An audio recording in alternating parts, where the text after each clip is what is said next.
Oke guys, balik lagi di sini sama gue Arai. Dan kali ini kita bakal membuat video yang sedikit berbeda dari video-video sebelumnya. Kalau video sebelumnya itu kita cuman mengupload atau mereaction secara live sebuah match. Kali ini kita bakal bikin video yang lebih terperinci, ngebahas tentang sebuah match dalam sepak bola gitu. Dan video pertama ini, video pembahasan pertama ini kita tentu saja kalian udah tahu kita bakal bahas apa, yaitu kita bakal bahas Arsenal versus MU semalam yang hasilnya sudah dimenangkan sama Arsenal 3-1. Kalau buat gua ini merupakan hasil yang cukup mengecewakan gitu, karena ya kalian semua tahu lah gitu, gue berharap banget di match itu MU yang menang, cuman apalah bisa dikata gitu kan, match tersebut dimenangkan Arsenal. Ya menurut gua Arsenal situ layak menang karena lebih dominan, terus penguasaan bola juga mungkin sedikit berimbang, cuman dari segi peluang lebih banyak Arsenal, dari segi shootingnya pun lebih banyak Arsenal daripada MU. Nah gitu, dan kita bisa dilihat di babak pertama tuh MU cuma dapat berapa, satu peluang yang cuman satu-satunya, cuman efektif gitu, satu-satunya yang bisa dapat gol gitu. Sedangkan Arsenal kalau kita lihat lebih dari 5 peluang, cuman yang on target sekitar satu atau dua gitu. Nah mungkin di sini kalau bisa dibilang MU sedikit beruntung karena satu-satunya peluang di babak pertama itu bisa jadi gol gitu. Dan kita lihat di gol pertamanya MU ini, kita lihat ini adalah sistem yang sebenarnya Erik ten Hag mau gitu. Erik ten Hag mau karena Erik ten Hag pernah ngomong gitu bahwa bakal bikin MU menjadi tim yang fast build-nya itu tim terbaik soal fast build gitu. Jadi counter attack, fast build itu bola-bola yang Erik ten Hag mau kayak gitu. Jadi di sini Eriksen ambil bola, Eriksen langsung kasih ke Rashford, Rashford bisa langsung cetak gol gitu. Cuman yang harus gua cermati dari MU di sini adalah pengambilan keputusan di depan gawangnya itu udah gimana ya, kalau dibilang dari 3 match ke belakang itu pengambilan keputusan di depan gawang MU itu buruk banget gitu. Karena makanya MU itu banyak orang yang bilang butuh striker karena ini pengambilan keputusan ketika udah di dekat kotak penalti dan tinggal berhadapan dengan gawang itu MU jelek banget, jelek banget. Karena makanya di sini kita nunggu-nunggu nih Højlund debut kan, dan akhirnya di match ini ternyata Højlund debut dan bisa dibilang memberikan impact yang cukup lumayan gitu di babak kedua. Dan tapi lagi-lagi sayang sekali golnya MU ini cuman bertahan sekitar 35 detik, 30 detik atau 35 detik gitu sebelum Arsenal langsung direspon sama golnya Odegaard. Golnya Odegaard ini kalau kalian bisa lihat ini adalah sebuah kelemahan MU dari season lalu. Merupakan kelemahan MU dari season lalu. Bolanya berhasil masuk dari second line atau pos kedua, pos gelandang kalau bisa dibilang itu. Karena MU itu pemain belakang MU itu kebanyakan ketika ada musuhnya melakukan passing-passing itu cuman dilihat, cuman ditonton gitu kan, cuman udah terhipnotis gitu sama bola. Sedangkan mereka pemain belakangnya atau para gelandang yang harusnya mengcover second line gitu, kayak ikut terpaku cuman ngeliatin pemain lawan passing-passing, sedangkan pemain musuh nggak dilihat gitu. Makanya di sini posisinya Odegaard free banget dan ya satu sama gitu dengan cepat gitu. Dan gol kedua Arsenal itu menurut gua ya dibilang gol hoki atau gol gimana, karena kita berharap apa gitu kan, Declan Rice free gitu nggak di cover kemana gitu Maguire, Johnny Evans gitu kan. Karena ini corner kick yang harusnya pemain-pemain dengan postur kayak Declan Rice gitu harusnya di cover sama Maguire. Kita nggak ngerti nih Maguire cover siapa, sedangkan Johnny Evans udah kepegang sama satu pemain Arsenal, gue lupa gitu namanya siapa, dan Declan Rice free. Ya udah, meskipun sempet di flag di blok sama Johnny Evans karena bolanya mungkin kenceng gitu kan, hitungannya juga volley gitu makanya masuk ya. Oke, 2-1 gitu.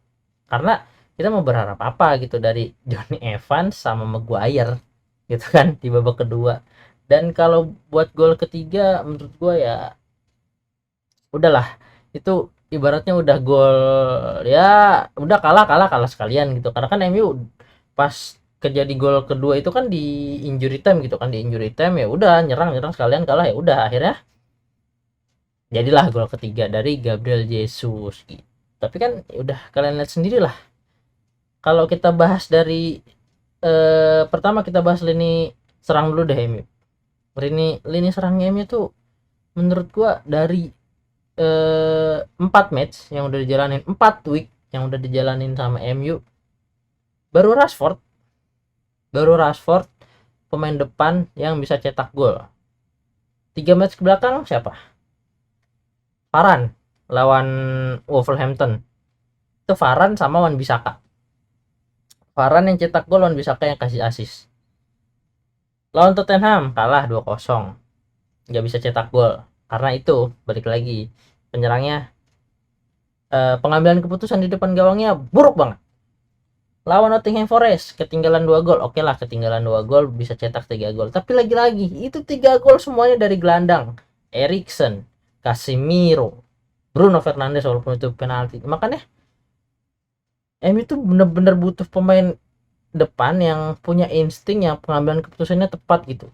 Makanya kita semua nunggu-nunggu kemarin Højlund main. Dan ternyata lawan Arsenal yang dikira-kira, padahal Erik ten Hag udah bilang Højlund ready gitu. Kira para fans ekspektasinya Højlund starter gitu kan. Højlund starter, ternyata lagi-lagi yang starter Martial, duta jalan sehatnya MU. Nih gue juga kadang nggak habis pikir gitu sama Ten Hag. Mungkin ini tipikalnya Ten Hag ya. Kalau kita bisa lihat dari season lalu, tipikalnya Ten Hag tuh dia tuh nggak mau kasih pemain baru itu langsung debut dan masih mau ngelihat pemain yang lama di MU nih masih bisa perform nggak, kayak dulu tuh waktu kalah awal 2 match awal lawan Brighton sama Brentford itu kan, Ten Hag masih percaya sama Maguire, dan alhasil 2 match itu Maguire main, MU kalah. Dan akhirnya setelah Maguire diganti sama Varane duet sama Martinez, MU udah mulai membaik tuh track record. Nah sekarang sama kejadiannya di 3 match awal Martial selalu main. Oke lah, Martial selalu main karena Højlund belum fit. Di match lawan Arsenal masih Martial, duta jalan sehat, masih dipasang, dan akhirnya ya kehilangan bola cepet, nggak ada pergerakan tanpa bola. Martial dapat bola hilangnya cepet, kebanyakan back pass, nggak ada keputusan di depan gawang yang ibaratnya berbahaya. Cuman kalau gua hitung-hitung cuma ada 1 peluang dari Martial, itu juga bisa diblok sama Ramsdale. 1 doang itu on target dari Martial, sisanya cuma back pass, turun jemput bola, dapat bola kehilangannya cepet. Jadi menurutku masalahnya nih MU nih di penyerang nih udah parah banget gitu. Terus kita juga semalam kalau dilihat dari penampilannya Højlund udah sedikit, kalau dibilang ya striker tuh kayak gini gitu, mau lari nyari tempat ruang kosong gitu kan, minta bola, kuat nahan bola. Meskipun ya kita belum bisa nilai Højlund itu bagus atau jelek ya, tapi dari segi pergerakannya striker ya harusnya kayak gini gitu kan, dari seperti Højlund gitu, nggak kayak Martial gitu. Martial aja nyari ruang kosong aja males gitu. Kalau kalian bisa lihat dah di match lawan Arsenal gitu, Martial nyari ruang kosong aja males gitu. Harusnya Rashford atau Anthony gitu, dia udah pegang bola di sisi sayap gitu, harusnya kan sebagai target main dia nyari posisi kosong. Ini Martial nggak jalan kalau kalian perhatiin. Makanya sedikit kayak heran gitu sama Ten Hag, ini 4 match masih percaya sama Martial gitu. Nanti di abis kan minggu ini berarti nggak ada ya, minggu ini ada libur jeda internasional. Nanti kalau setelah jeda internasional Martial masih starting line up lagi, gua nggak ngerti lagi sama Ten Hag kalau Højlund nggak dipasang, nah gitu. Dan terus untungnya adalah di bursa transfer kemarin Greenwood di loan. Itu menurut gua keputusan yang sangat amat tepat dari MU. Greenwood di loan, nggak dilepas secara permanen tapi di loan 1 musim ke Getafe gitu. Karena menurut gua Greenwood ini bisa jadi salah satu solusi, buat lini depan MU. Karena kalau kalian perhatiin Greenwood itu walaupun dia masih muda, banyak sih orang yang bilang Greenwood masih muda, Greenwood masih egois gitu, mementingkan apa namanya, dia bermain untuk dirinya sendiri, nggak untuk tim. Ya wajar lah, Ronaldo dulu waktu muda juga di MU begitu ya kan, banyak dribbling banyak bawa bola sendiri gitu. Tapi yang sisi positifnya dari Greenwood adalah berani ngambil keputusan cepat, dan finishingnya Greenwood itu bagus. Dan kenapa gue bilang keputusannya Greenwood itu di loan ke Getafe selama 1 musim itu bagus, karena kan hampir setahun Greenwood nggak ibaratnya nggak dalam match fitness gitu kan, nggak dalam sisi siap untuk bertanding. Kalau dia tiba-tiba masuk ke tim inti, mungkin performanya nggak seperti dulu gitu, nggak di zaman prime-nya Greenwood gitu. Makanya MU milih untuk ngelon dia, dan pinter juga kalau MU sampai permanen gitu ngelepas permanen Greenwood itu. Wah, itu udah keputusan yang aneh sih, karena bakatnya Greenwood ini menurut gua sangat sangat sangat menjanjikan gitu. Apalagi dia bisa main di sisi kanan, dia bisa main di sisi kiri, di tengah jadi target main dia juga bisa, kaki kanan kaki kiri, sama kuatnya Greenwood. Kayak jadi ini Greenwood nih bisa jadi solusi MU di musim depan gitu, kalau masih bermasalah sama yang namanya target man dan finisher gitu. Terus di posisi gelandang memang dibilang gimana ya, kondisinya naik turun gitu. Kondisinya naik turun tergantung sama siapa. Bruno Casemiro dipasangin sama siapa nih, tergantung sama itu.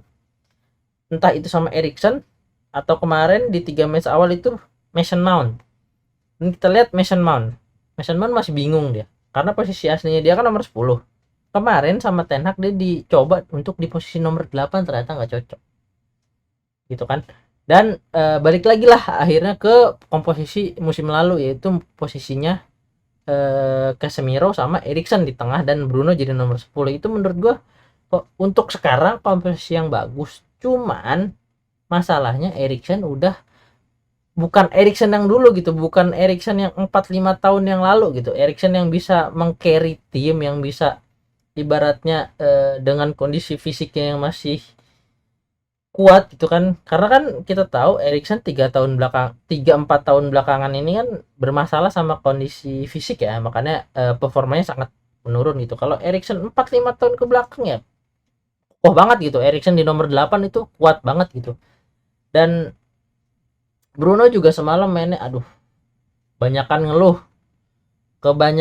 dikit-dikit ngeluh, dikit-dikit minta pelanggaran, dikit-dikit pokoknya Bruno tuh bukan, ibaratnya semalam tuh mainnya jelek banget. Udah nggak bisa berkata-kata lagi, Bruno semalam mainnya jelek banget karena dia kebanyakan ngeluh. Harusnya nggak kayak gitu, beda banget sama musim lalu Bruno tuh mau fight, dia nggak gampang ngeluh, nggak gampang teriak minta pelanggaran sama wasit. Dan 4 pertandingan kebelakang ini Bruno banyak ngeluhnya, ibaratnya banyak ngerengek lah gitu. Dan itu kayak ngebuat kayak nggak ada daya juangnya, kayak kurang gitu. Jadi permainannya tuh semalam jelek banget. Casemiro juga menurut gua dia kekurangan tandem. Karena kalau dia tandem sama Eriksen, mereka berdua nih ibaratnya nggak ada gelandang yang punya speed buat ngerebut bola. Oke lah, Casemiro ketika dia tackle, ketika dia intercept dia bagus, tapi ketika diajak serangan balik, counter attack cepat, kayak gol ketiganya Arsenal itu kan counter attack cepat kan, itu counter attack cepat. Dan kita lihat Casemiro nggak bisa ngejar gitu, maksudnya gelandang-gelandangnya Eriksen, Casemiro gitu nggak bisa ngejar karena mereka bukan gelandang yang punya speed gitu. Makanya kita harus nunggu nih Amrabat. Kalau menurut gua Casemiro diduetin sama Amrabat itu adalah komposisi yang pas gitu. Mereka dua-duanya sama-sama punya intercept yang bagus, sama-sama bisa controlling the game gitu, bisa kasih supply bola ke depan, bisa entah langsung ke sayap atau ke Bruno gitu kan. Jadi tinggal dia kasih ke Bruno, Bruno yang lempar mau ke kiri, mau ke kanan atau langsung ke depan gitu. Tapi kelebihannya Casemiro sama Amrabat ini walaupun nggak ke Bruno mereka bisa langsung direct ke depan gitu. Gelandang bertahan yang punya visi ibaratnya gitu. Dan satu, kalau Casemiro diduetin sama Amrabat, kelebihan adalah Amrabat masih punya speed. Amrabat masih punya speed, masih bisa mengcover Casemiro gitu. Jadi mungkin ketika Casemiro main sama Amrabat nanti ya ini menurut gua aja, kalau Casemiro main sama Amrabat nanti yang lebih ngejaga kedalaman, yang lebih ngejaga ibaratnya nanti ketika kehilangan bola mengcover temen yang kehilangan bola itu Amrabat, karena Amrabat masih punya speed dan Casemiro itu lebih berperan sebagai backup dari Amrabat gitu. Ketika Amrabat dapat bola bisa langsung dikasih ke Casemiro atau langsung ke Bruno gitu. Dan ketika Amrabat yang naik, Casemiro bisa yang cover di belakang. Jadi berbeda ketika Casemiro duet sama Eriksen. Kalau Casemiro duet sama Eriksen, ketika Casemiro maju ke depan, Eriksen ini nggak bisa nutup di belakang karena Eriksen bukan seorang perebut bola, melainkan Eriksen ini tukang supply gitu. Lebih ke controlling the game, passing ke depan, kasih bola ke kanan, ke kiri atau langsung depan. Jadi kalau kita lihat kan cara mainnya Casemiro ini kalau di MU kan sering ke depan, sering maju ke depan kayak gitu. Jadi sering ketika di counter sering kewalahan gitu Casemiro. Karena Casemiro umurnya udah nggak punya speed lagi kan. Jadi ketika dia maju ke depan kita di counter ya kewalahan Casemiro. Makanya ketika nanti duet sama Amrabat menurut gua itu duet yang pas karena Amrabat masih punya speed, masih bisa cover Casemiro yang suka maju ke depan. Kayak begitu. Dan lini belakang MU, aduh, udah yang terakhir nih, lini belakang MU udah nggak bisa ketolong menurut gua. Semuanya cedera. Varane, Luke Shaw, tambah lagi sekarang si semalam Lisandro Martinez. Kayaknya Lisandro Martinez tuh kena cedera yang kayak musim lalu gitu. Kalau kita lihat dari posisi yang dari posisi semalam tuh Lisandro Martinez kayaknya cedera yang musim lalu kambuh lagi gitu. Retak tulang jari kaki kayaknya itu kambuh lagi karena kalau dilihat ya begitu posisinya. Gitu kan. Jadi kalau dilihat MU ini lini belakangnya nih aduh lagi krisis banget gitu karena ini pemain inti semua cedera gitu. Luke Shaw, Varane, Martinez. Wah, sisanya Maguire. Oke, Lindelof oke lah. Lindelof oke buat backup. Cuman Lindelof ini butuh tandem gitu, butuh tandem back yang agresif gitu. Kalau nanti yang dimainin Maguire, Johnny Evans ya lihatlah hasilnya. Kayak tadi gitu kan pas ketemu Arsenal ketika mereka berdua. Karena Johnny Evans Maguire bukan back yang agresif gitu. Karena kan kalau kita lihat dari zaman dulu, zaman eranya, kita balik lagi flashback ke era Sir Alex. Ferdinand itu tipenya mirip sama Varane, mirip sama Evans, mirip sama Maguire gue bilang. Miripnya dalam artian bukan mirip permainannya, jauh kelasnya beda kalau Ferdinand gitu. Maksudnya miripnya dalam artian Ferdinand ini tipikal back yang intercept, membaca permainan, duel bola atas, sedangkan Vidic yang lebih agresif. Nah, musim lalu ketemulah duet yang kayak Vidic dan Ferdinand, itu adalah Varane sama Martinez. Varane kan speed nggak terlalu kenceng, dia lebih ke intercept, baca permainan, controlling area bagus. Nah, Martinez ini lebih yang ke agresif, makanya dapat duet dua back yang bagus gitu karena satunya controlling the game, satunya main agresif. Kalau Maguire sama Johnny Evans main atau Lindelof, mereka bertiga bukan tipe center back yang agresif. Mereka sama-sama covering area. Mereka pun one on one juga nggak terlalu kuat gitu karena balik lagi mereka bukan tipikal yang agresif. Mungkin kalau menurut gua ini saatnya Eric Bailly main lagi. Karena itu Eric Bailly adalah salah satu tipikal center back yang agresif, berani potong bola, duel, punya speed gitu kan. Jadi menurut gua cobalah mainin Eric Bailly, jangan Lindelof Maguire atau Maguire Johnny Evans. Itu kita tahu lah Johnny Evans waktu mudanya di MU juga tukang blunder gitu kan, banyak blunder waktu muda. Makanya dulu Sir Alex juga kalau masang Johnny Evans, kalau nggak sama Vidic sama Phil Jones. Nah, Johnny Evans sama Phil Jones ini tuh agresif, makanya bisa gitu dipasangin Johnny Evans sama Phil Jones. Kalau sekarang Johnny Evans sama Maguire, aduh, lambat, tipikalnya bukannya agresif, ya sudah di counter, kena ketemu pemain yang cepat, Martinelli, Saka semalam Gabjes, udah habis gitu. Jadi menurut gua ya PR-nya ini makin banyak gitu.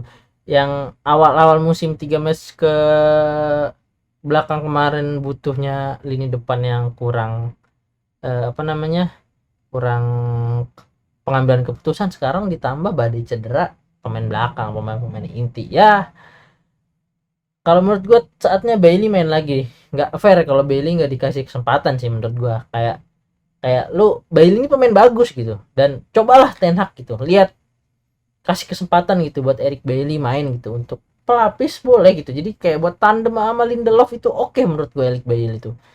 Cuman kalau tandem sama Johnny Evans sama Maguire ya sama aja sih, kayak rada show, kayak agak was-was juga. Cuman kalau ditandem sama Lindelof rada oke gitu daripada sama Maguire atau Johnny Evans, kayak gitu. Oke guys, kayaknya pembahasan kali ini itu aja dari match semalam, karena menurut gua kalau dibahas banyak itu takutnya kepanjangan, karena ini udah 20 menit, kayaknya udah 20 menit. Jadi kayaknya cukup lah, cukup dulu pembahasan kita. Kita ketemu lagi di match selanjutnya. Kalau kalian suka sama video ini jangan lupa like sama share ya, supaya nanti kita bisa diskusi bareng. Kalian bisa diskusi, mau yang mau diskusi silahkan komen di bawah, kita diskusi bareng. Ingat ya, diskusi, ingat diskusi, bukan saling menjatuhkan atau apa, kita diskusi bareng di sini. Oke. Kalau kalian suka sama video ini atau kita bisa bahas match lainnya selain MU, boleh kita bahas. Jadi jangan lupa di like sama di share. Oke guys, bye.